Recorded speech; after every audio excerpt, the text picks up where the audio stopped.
PPP for Quarter 2, Week 4. Pamamaraan ng pangangalaga ng tanim, bago, habang, at pagkatapos na itanim.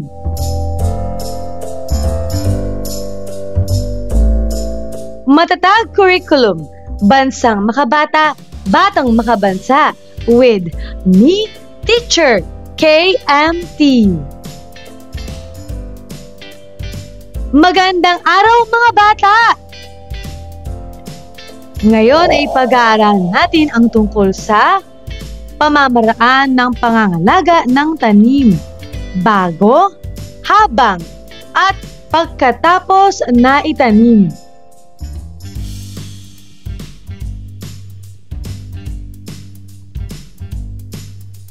Mga layunin. Una, natutukoy ang iba't ibang mga pamamaraan ng pangangalaga ng mga pananim, bago, habang, at pagkatapos ng naitanim.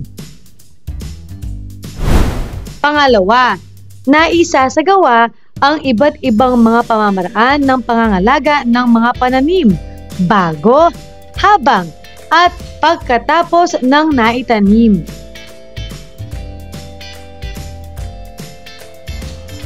Maikling balik-aral. Tanong-tugon. Sagutin ang mga sumusunod na mga katanungan.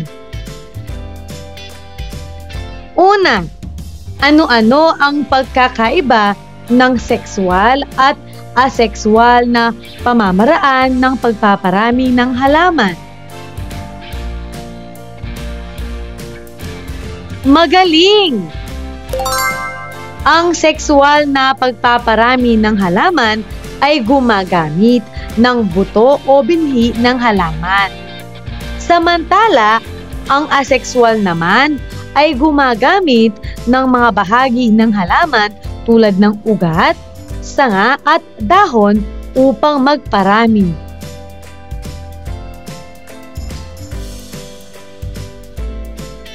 Pangalawa, ano-ano ang mga halaman na maaaring maparami gamit ang sexual na pamamaraan? Asexual na pamamaraan.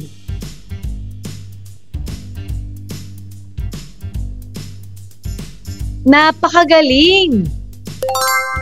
Ang mga halaman na maaaring maparami sa sexual na pamamaraan ay tulad ng mga namumulaklak na halaman gaya ng rosas, mangga, at palay, kung saan ang buto ang pangunahing gamit sa pagpaparami.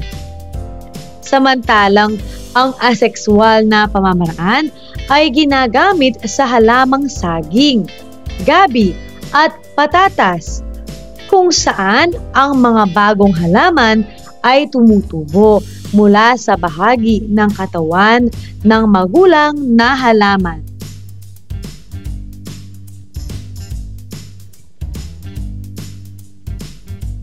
Pangatlo, bakit kinakailangang alamin ang mga pamamaraan ng pagpaparami ng halaman?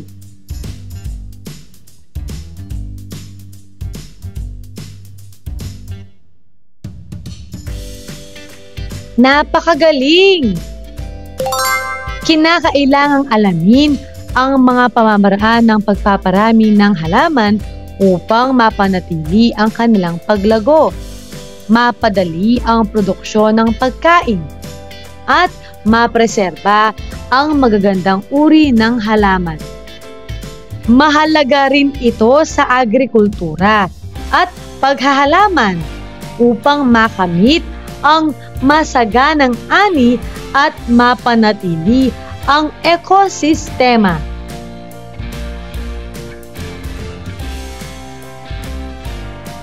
Paglinang sa kahalagahan sa pagkatuto sa aralin.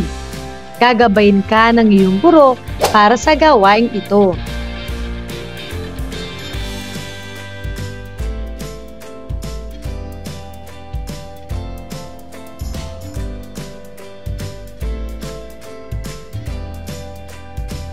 At para mas makita nyo ito,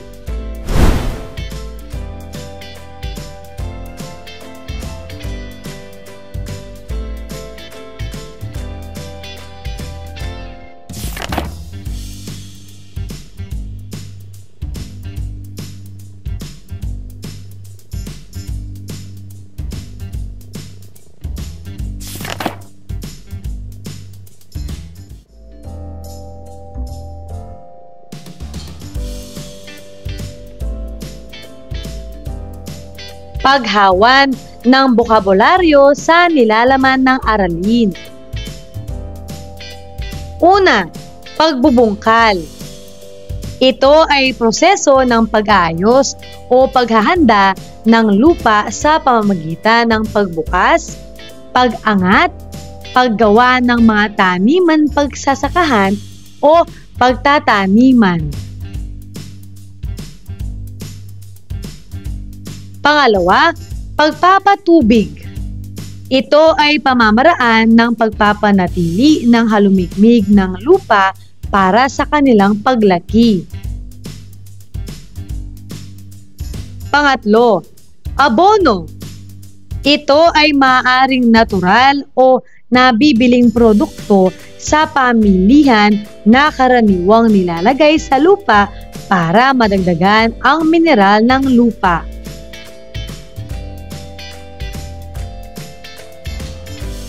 Pang-apat, trellis. Ito ay karaniwang gawa mula sa kahoy, metal o plastik na nagbibigay ng suporta sa mga gumagapang na mga pananim.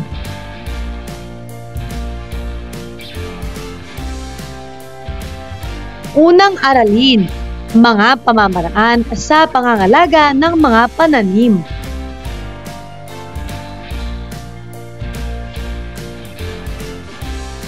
Pagproseso ng pag-unawa. Gagabayin ka ng iyong guro para sa gawain ito.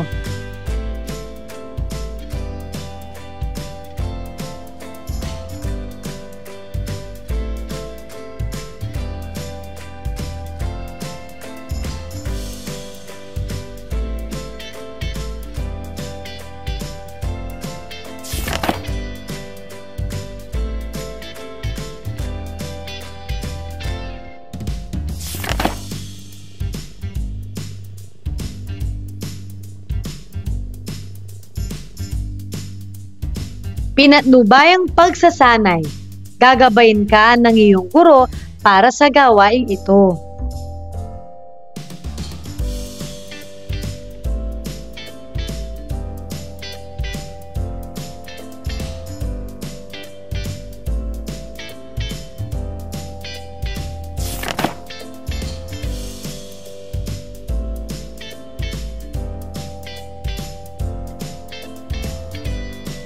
Ngayon ay talakayin na natin ang mga pamamaraan sa pangangalaga ng mga pananim. Una, pagbubungkal. Ito ang unang yugto sa pagtatanim ng mga halaman. Ito ay tumutukoy sa pag-ayos o paghahanda ng lupa sa pamamagitan ng pagbukas, pag-angat, paggawa ng mga taniman pagsasakahan o pagtataniman.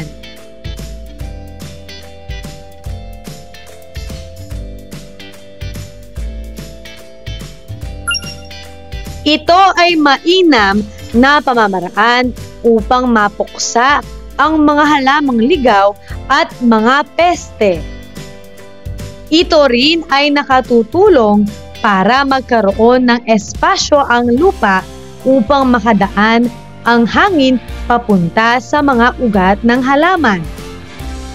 Gumagamit tayo ng asarol, piko, trowel, pala, araro, at iba pang mga kagamitan sa pagbubungkal ng lupa.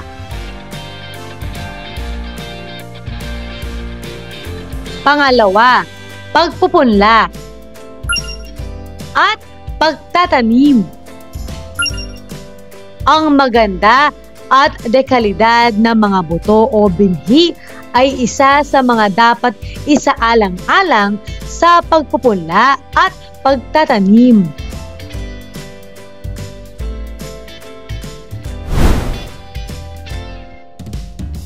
Depende sa uri ng pananim. Ang karaniwang lalim ng ipinupunla sa lupa ay 1.5 hanggang 2 pulgada para magkaroon ng sapat na halumigmig. Sa pagpupunla at pagtatanim, isaalang-alang ang tamang distansya ng mga halaman para magkaroon ng sapat na pagitan sa kanilang paglaki.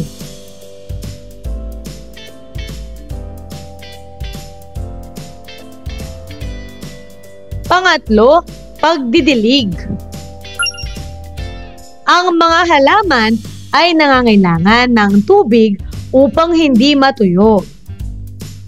Subalit, ang dami ng tubig na idinidilig ay nakadepende sa iba't ibang uri ng mga pananim. Maraming pamamaraan sa pagpapatubig ng mga halaman, gaya ng manual na pagpapatubig, drip irrigation, at sprinkler irrigation.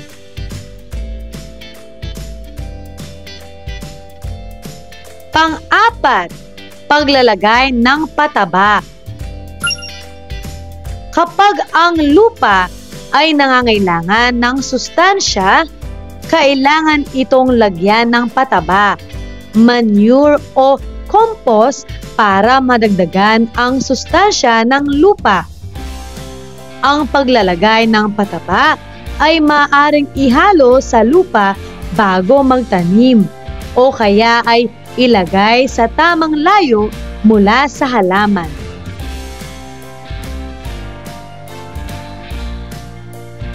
Panglima, pagpupuksa ng mga halamang ligaw.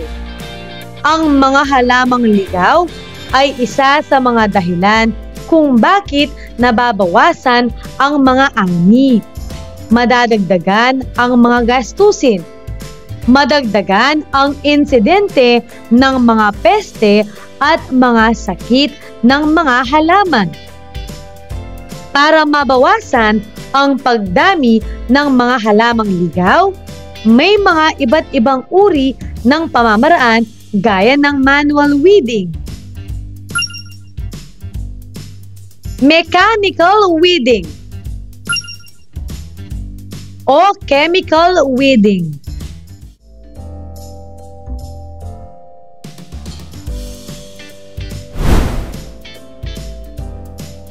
Ang manual weeding ay karaniwang gumagamit ng karit ang mga magsasaka. Ang mechanical weeding naman ay gumagamit ng makina para matanggal ang mga halamang ligaw gaya ng cono weeder, power tiller o basket hoe. Ang chemical weeding. Ang chemical weeding ay gumagamit ng komersyal na herbicides para mabawasan o mawala ang mga halamang ligaw. Banggitin natin muli ang mga tatlong paraan ng pagpupuksa ng mga halamang ligaw. Una, ang manual weeding. Pangalawa, ang mechanical weeding. At ang pangatlo, ang chemical weeding.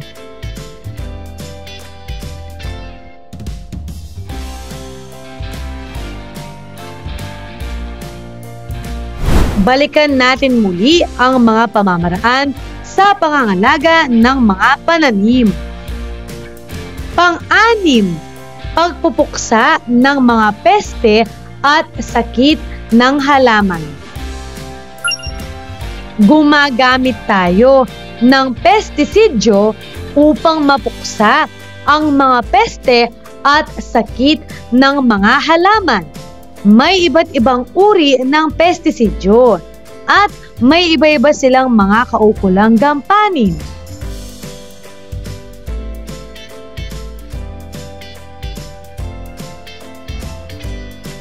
Ito ay ang herbicides, insecticides, fungicides, molluscicides, rodenticides.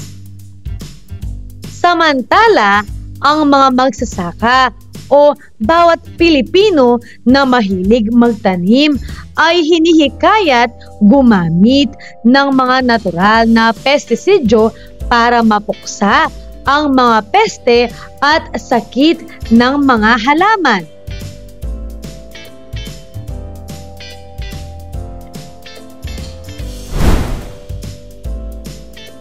Pang-7, paglalagay ng baklad.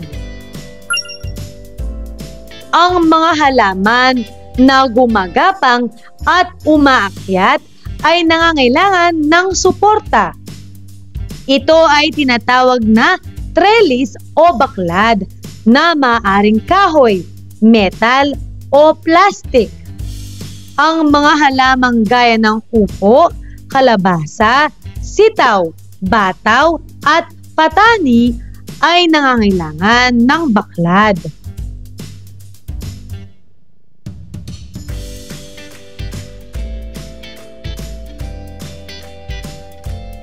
Gabay na tanong. Una, ano-ano ang mga iba't ibang mga pamamaraan sa pangangalaga ng mga pananim? Tama!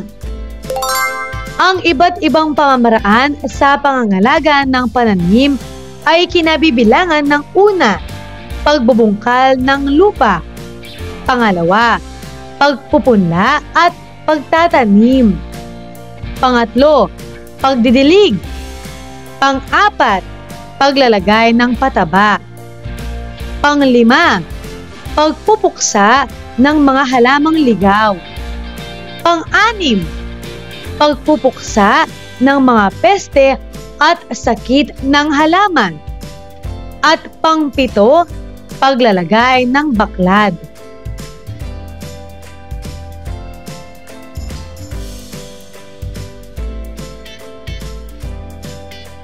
Pangalawa, bakit kailangang isaalang-alang ang mga ito?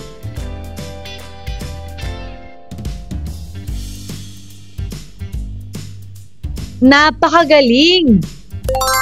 Ang mga pamamaraang ito ay mahalagang isaalang-alang dahil nakakatulong ang mga ito sa pagpapabuti ng ani, pagpapanatili ng kalusugan ng pananim, pag-iwas sa mga peste at sakit, at mas mapakinabangan ng mga magsasaka at mamimili ang kanilang ani.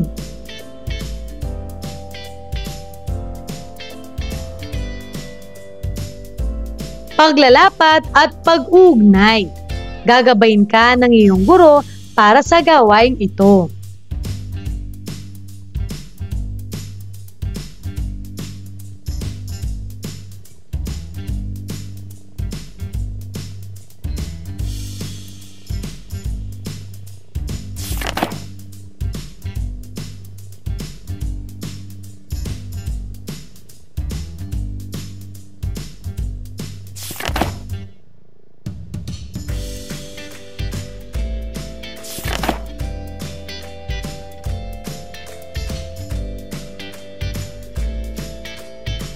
Pabaong pagkatuto. Tanong-tugon. Para sa unang tanong, bakit kailangang malaman ang mga iba't ibang pamamaraan ng pag-aalaga ng mga pananim? Mahusay! Mahalagang malaman ang iba't ibang pamamaraan ng pag-aalaga ng pananim upang mapanatili ang kanilang kalusugan, mapabuti ang ani, at maiwasan ang mga peste at sakit na maaaring makasira ng mga halaman. Ang tamang pangangalaga sa pananim ay nagreresulta sa mas mataas na produksyon, mas magandang kalidad ng ani, at mas maayos na kita para sa mga magsasaka. Pangalawa, ano-ano ang maaaring epekto nito sa atin, sa mga hayop at kapaligiran? kung hindi maayos na naisasagawa ang mga wastong pamamaraan ng pangangalaga ng pananim. Magaling! Ang maling pangangalaga ng pananim ay maaaring magdulot ng mababang ani at kakulangan sa pagkain. Maaari rin itong makasama sa kalusugan ng mga hayop at makapinsala sa kapaligiran dahil sa polusyon at pagkasira ng ecosystem.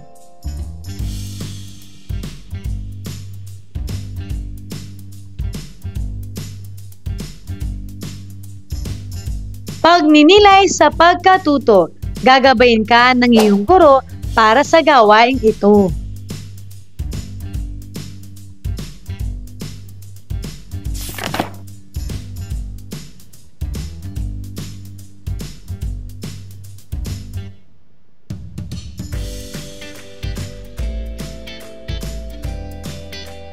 Pagsusulit. Tukuyin natin. Tukuyin ang pamamaraan ng pag-aalaga ng mga halaman. Isulat ang iyong sagot sa patlang. Para sa unang bilang, ito ay ginagamit upang masuportahan ang mga pananim na karaniwang gumagapang gaya ng ampalaya, sitaw at bataw. Ano ang tamang sagot? Magaling! Ito ay paglalagay ng baklad.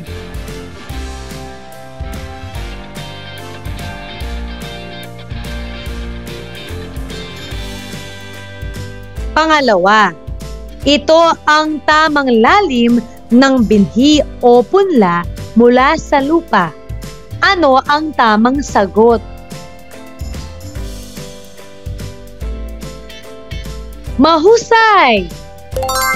Pagpupunla at pagtatanim.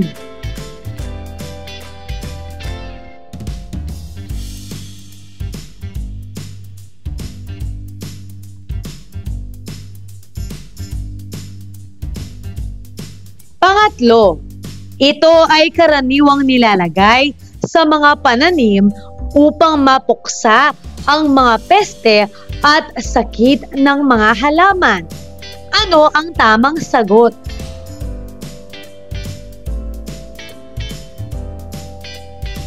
Mahusay! Ito ay pagpupuksa ng mga peste at sakit ng mga halaman.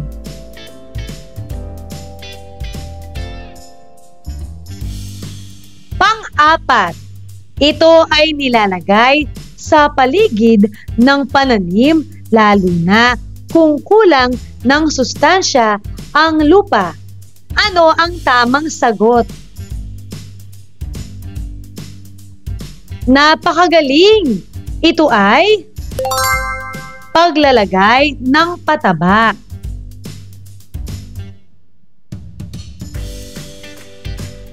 Panglima, ito ay karaniwang ginagawa upang maiwasan ang pagkatuyo ng lupa, lalo na ang mga pananim.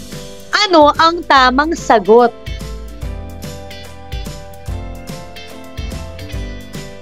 Tama!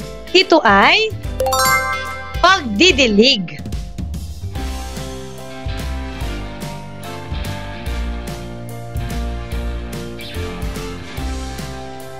Mahusay mga bata!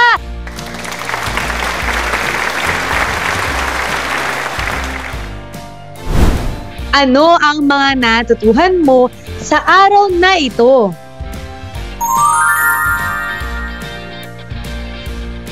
Ngayong araw na ito, natutuhan ko ang tungkol sa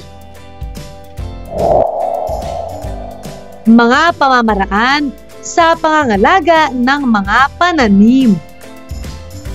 Una, pagbubungkal.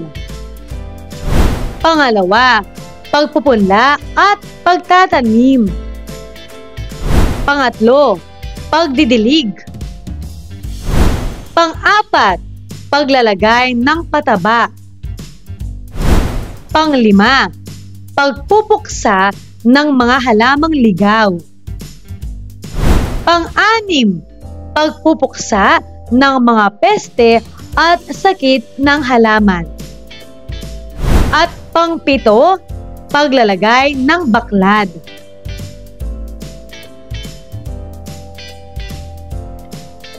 Maraming salamat sa pakikinig mga bata! Sana'y may natutuhan kayo. Huwag mong kalimutan pindutin ang like, share, at subscribe.